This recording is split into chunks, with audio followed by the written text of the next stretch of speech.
the games in the region. Of course, the ball games that are ongoing, we did see different results that came in yesterday's games. Probably teams are ready to see. But let's start with the girls' football finals that probably went in there. Arua City post-primary ball games, and a lot came with a lot of energy. Mvara with Ediofe girls, we did see that. Of course, the semi-final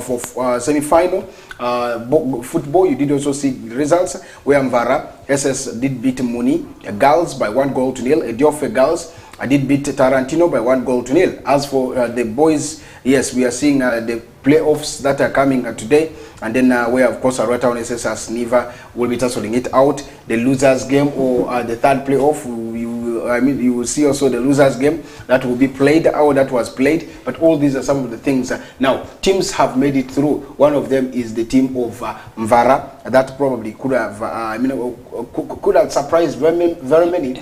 But Samson Sizo Kuti and his team are looking forward to see that they get themselves into that is the finals of the game. So very challenging. And your area mate Niva is out. I'm talking about Nile High. It was expected. It wasn't actually a shocker for me when Nile High was ejected in there. Nile High tried their level best, and this time around I think pushing up to the semis and being ejected, being pitted up against Mvara. I just told myself Nile High is out. Because if you look at Samson Caesar's team that he has assembled, trust me, this is a very unique team, a very energetic squad. I think in all the schools that did preparations ahead of the ongoing post-primary ball games, Caesar Samson Okuti started training very fast ahead of all the other schools. So basically, I think missing out being champions last year did prick him so hard to see that actually he needed really to focus this time around so that the trophy does not slip out of his hands. So basically, this time around, Samson Sizo Kuti with his team, Mvara Senior Secondary School, are up for big things. And Arua Secondary School going in narrowly yesterday to beat Arua Town SS to penalties. Me in penalties. That was a very narrow escape for Arua SS. So Arua SS are playing, for the fact that they played a 1-1 in 90 minutes with Arua Town SS, clearly shows to me that Mvara is going to beat them in finals, because Mvara won their game. Now you have concluded very fast. It's not a matter of concluding just like that. Anyway, it's all about how the teams will be doing it. But I think they still had challenges to. They will still have a competition because going into the finals with a 3-2 penalty shootout still shows that they have anything. They can go back and plan well and make sure that they tussle it out. So it's. To me, it's still a tough game to decide where exactly the teams will be pushing in there is another question to talk about, because these schools are going to strategically plan. When we as Onduparaka played the team of Mvara SS, I really saw the test and I'm like, okay, we won them 1-0, but their side was so good. The attacking force was a good one. Their defense line was lanky, and that really showed me that this is the time to see that this school will progress this season. So them getting up to the final is already there, but can they win the trophy is another, and because the test of the trophy is always a different one, and every other person will always want to compete. That means we are waiting to see how exactly this pushes right there. Now, I did tell you that there's going to be talks about the Nile, the West Nile zone, or the West Nile final, the West Nile schools game, the USAC games. Finals in the West Nile region will be, of course, a game that West Nile Television will cover live on TV for you to watch probably wherever you are, and that is one of the biggest things that we should be expecting. So Arua SS Mvara Senior Secondary School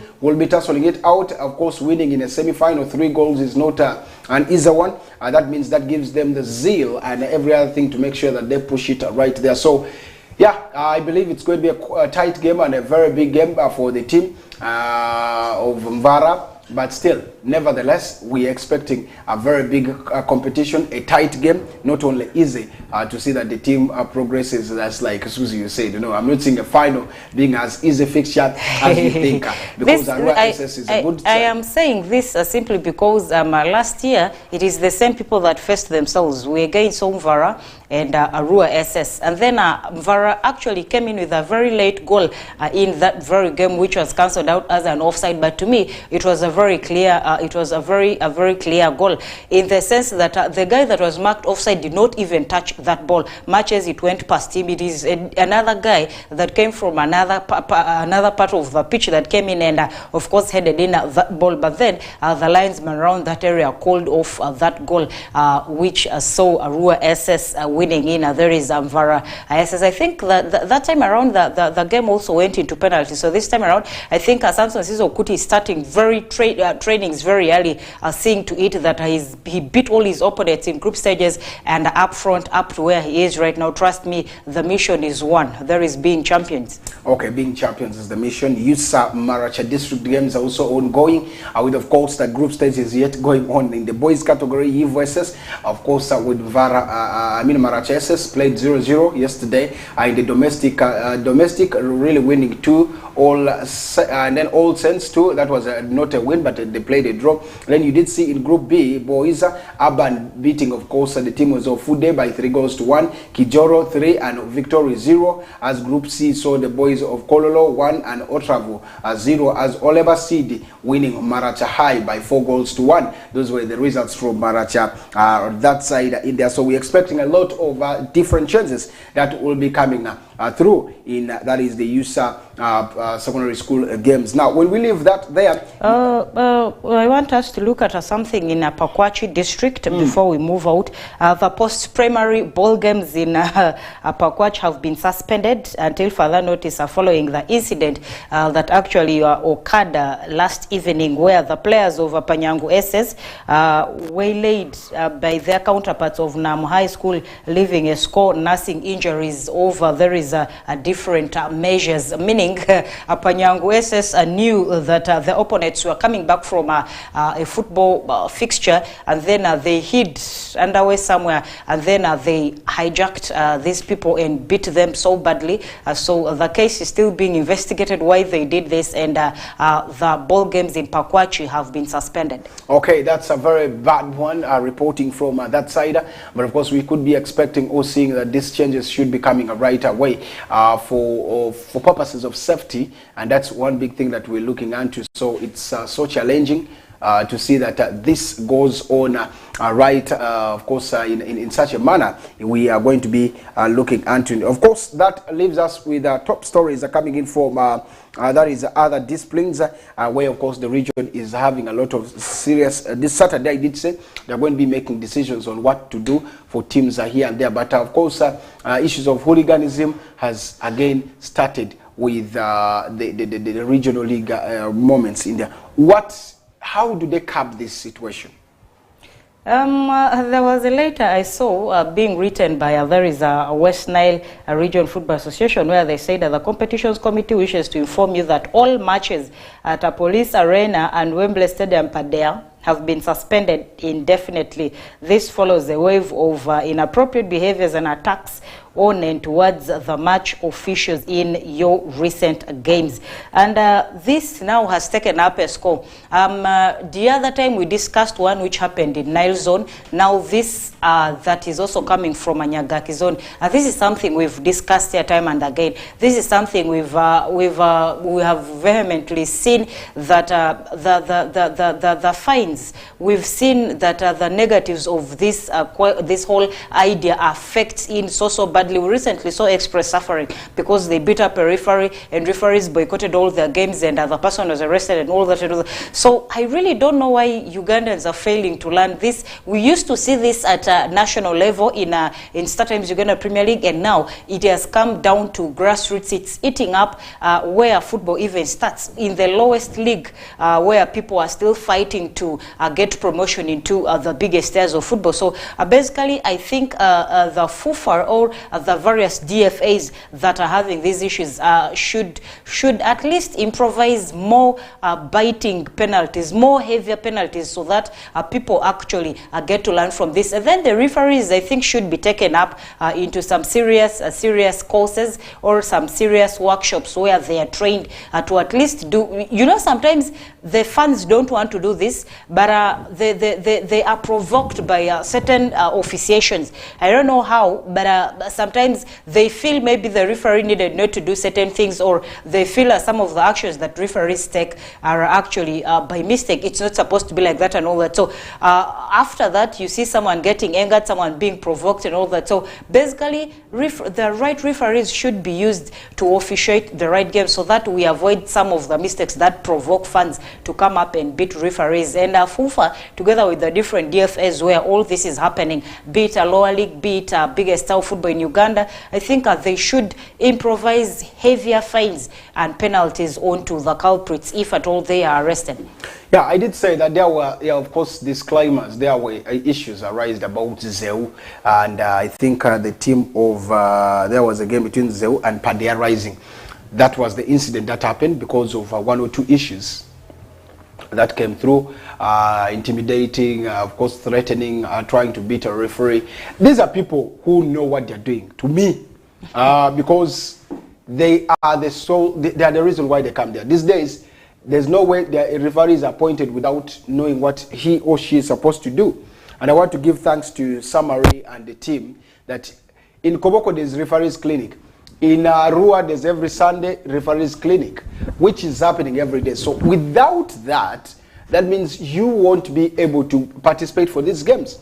And that is one thing. So one day we need to bring Mr. Rahman Atiku, who of course is aka Kagawa, who is the man who is in charge of all these referees assignment in different in the region, of course, in different leagues. But all in all, can we look into who, of course, is where? Now, for me, I would want to say that the region, disciplinary committee should analyze, investigate, and give the right punishment to these teams, because it's so alarming. Last season, we saw that happening. This season, we're also seeing something happening. I want to see which decision is going to be taken, because on these clubs, depending on what exactly is coming, someone was like, this is football politics. But I think if every time we are going to talk about football politics, then we shall not have the best, and we shall not change what we want. We shall not bring this the best game. Rules should prevail, and of course, rules and regulations should prevail. You can't just go and say this is that, and you're going to leave it blank. So obviously, they are going to have rulings that is made. After making the rulings, you will have, of course, a moment or time for plea. If you think you should, you think you can apply, then of course make sure that you also go. In case it fails, we shall always see that there's going to be an external disciplinary panel that will sit and, of course, handle these issues. Football is dying in West Nile because of such characters. If you look at the statistics that was produced by Federation of Uganda Football, you will see that West Nile has more number of clubs than any other region. But why are we not progressing? Why don't we want to progress? I think those are some of the big things we need to look into and make sure that we are able to push there. So this is one big one, and this noise should make sure that things go the right way. I want to say, let's say no to hooliganism, because it's going to kill our football. It is the virus that is eating us in West Nile region. When we leave that there, let's look at some of the names that probably came back with accolades, just like Susie gave us before, that a few have done in India. By Thursday evening, we did see a lot of things, as you had fetched around as many as 17 medals. Of these 4 were gold and 5 silver and 8 bronzes right there. The double gold in rugby sevens, of course, men and women, they had a very good performance yesterday, and it was really a splendid one, which of course is a supplemented one in there. And badminton, also doubles and cycling earlier got also gold yesterday.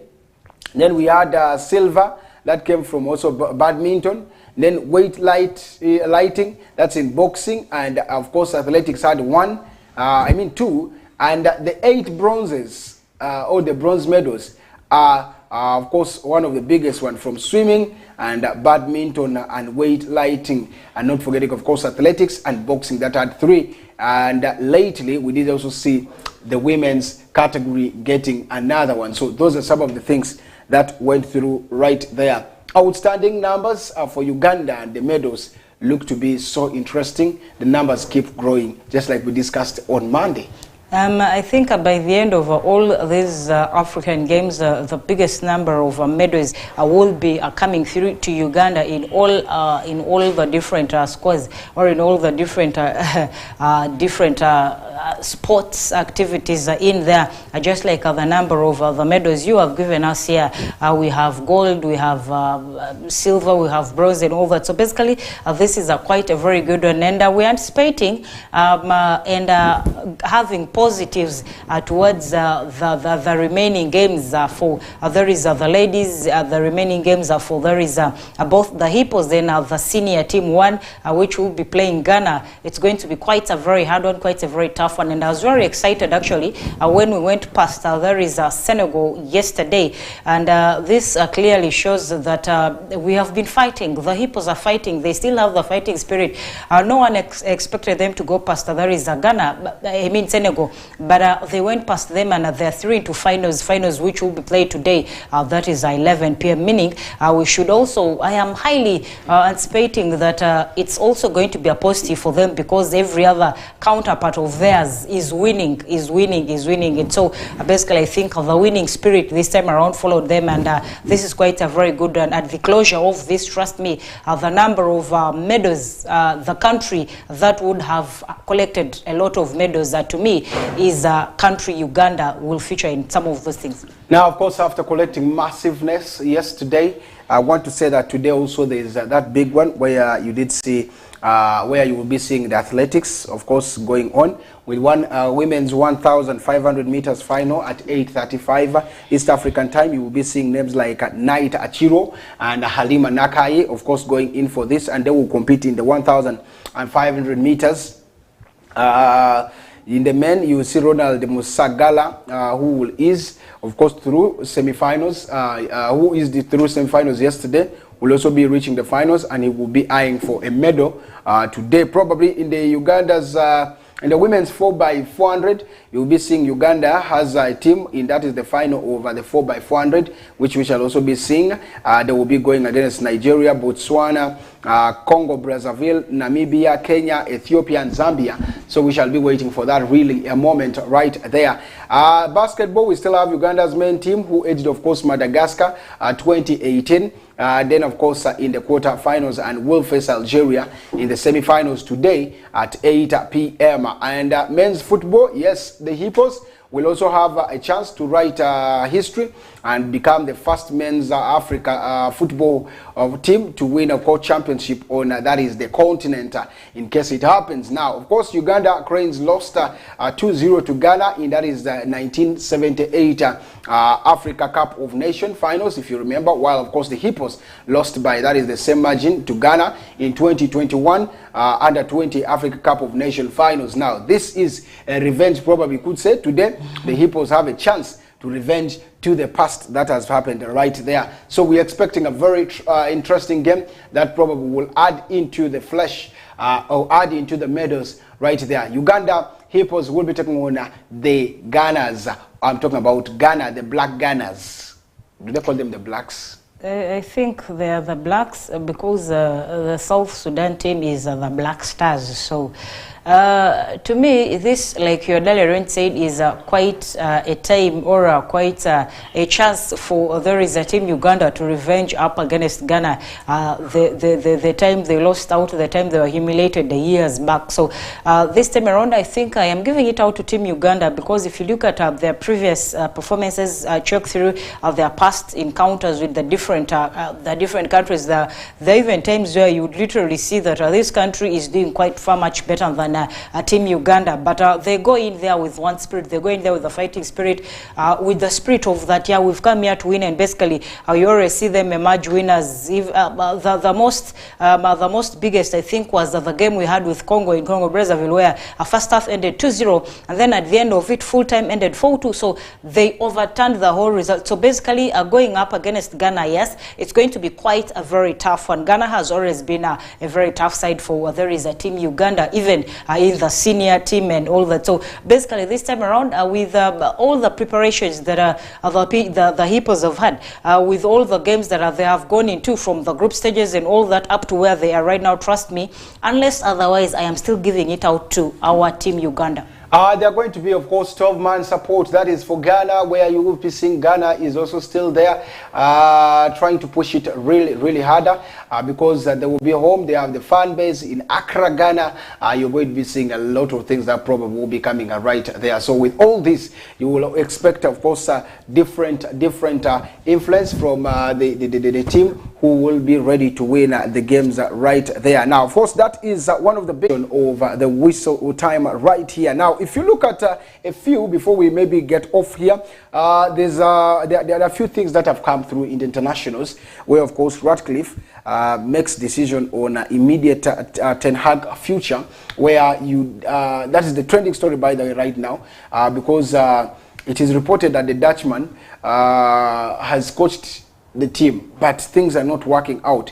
And a recent report that is the Helm impressing the club's minority shareholder is one thing that he has always tried proving in there, but it remains really, really widespread speculations that is moving on that this coach could be leaving that is the team. But however, according to that is the Guardian, Ten Hag is not in any immediate danger of losing his job, according to that is the reports coming from the Guardian, with the 55-year-old set to remain in his position until at least the end of the season campaign that is happening, and we should see what comes in there. So the reports claim that Ratcliffe has been impressed with the Ajax's performance, guiding the Red Devils to at least the 4-3 that they won against the team of Liverpool, but he feels still decision making is one thing that is coming. There's hope of them, I know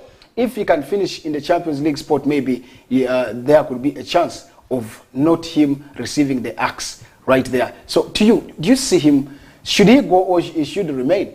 I think Eric Ten Hag should basically be given another chance. I don't know why, but there are people that still have trust in him. But then if Ratcliffe, basically, I think his whole career at Manchester United will basically depend on there is a Ratcliffe. So if he comes up and wants him axed, no one will, of course, have a no or a say in there, basically, because currently, yeah, he has some shares. So we've all seen that things are not going on so well for there is Ten Hag. But then he could actually be having also his defense, maybe simply because the people that he wants are not available to him and all that. But then game reading and the rest of the things, we've all seen how he's doing so badly and all that results are not coming. So I think we should await the final say from there is his bosses. A couple of names have been linked with the move to Manchester United, including Leicester City's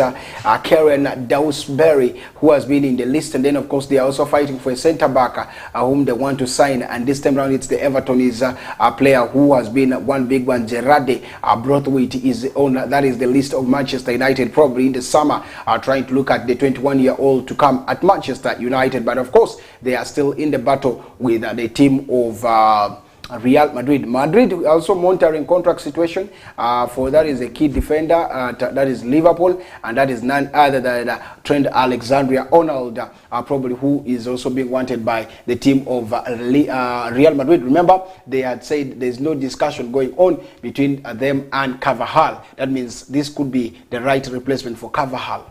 It could be, but then we need to, I think I'm going to treat this still as a rumor because it has not come up blatantly, or they've not come up openly to yet confirm this. So basically, it could equally also be a very good one, a very good add-on to his CVs and the rest. So basically, for now, we really need to follow this in depth before we can confirm it. But definitely, they will have to confirm it first as we just bring it out and break it to the viewers. Okay, now, of course, Thomas Partey, Tomiyasu have been involved in Arsenal's thrashed moment that happened yesterday in a behind closed doors as Arsenal were beaten 4-1 by, that is, Queen Park Rangers in a closed door. Remember, teams are for international break, but of course, other teams are keeping fit right there. So now, Partey is one name that is unhappy at Arsenal, and probably he was involved in this game yesterday. Maybe you're parting words for now. The parting words, we have a couple of questions that of course are coming from there is the social media. One person wants you to tell him when the venue for the finals over Rua City post primary ball games. That is Bongo Ali says, Lovely, please, thanks for your update. I want to know where the finals between Vara will be. And there is a category who says from Sankore, you are doing a great job, keep it up, thank you. And then one is giving us updates from there is Terego Kubala. He says is younger Minor Walters, where he says match finals Aria SS versus Oria Junior Boys. Then for the ladies will be tomorrow Otumbari versus Katrini SS finals. Thank you, Minor, for giving us updates from there is Kubala. And then Dimosh catching from Kampala. I would also like to say thank you so much for following. Yes, that's a great one. Now, rumorly, we had a knock today, some people saying they wanted, of course, the rail venue is one thing that the teams are looking into because they want a safe place. I remember they had said Barifa, then Barifa is one place that has been mentioned. But again, there were, this morning I had talks about they wanted to use Greenlight Stadium since Onduparaka is traveling out for a game on Sunday. So we are waiting to see what exactly the final will be. But on list there was Barifa, which I think is a problem to me. Barifa won't manage. To me, that's one big thing for me, I'm thinking. So I believe there should be talks that will be coming. But Barifa, if it is going to still be Barifa, we shall see. But there's that talk I've just said. I had this morning that Greenlight Stadium is one name that has been put on the list. The team is yet assessing for where this final should be and how it should run. So that's one big thing we are waiting for. So expect a very, very big one coming through for that is the final, because security-wise, you really need. And Greenlight would be a good one, depending on what will come, so that the security bit of it is strengthened. But again, I know they are looking at what about damages, because celebrations may go wild and the rest and the things, so that are going to be there. So those are some of the analysis that the team is looking into. But for now, what are you going to demolish? The trees. The trees. So those are some of the things that are coming right there. But for now, we're waiting from them what their final resolutions will be like, and I will also be giving you an update on what exactly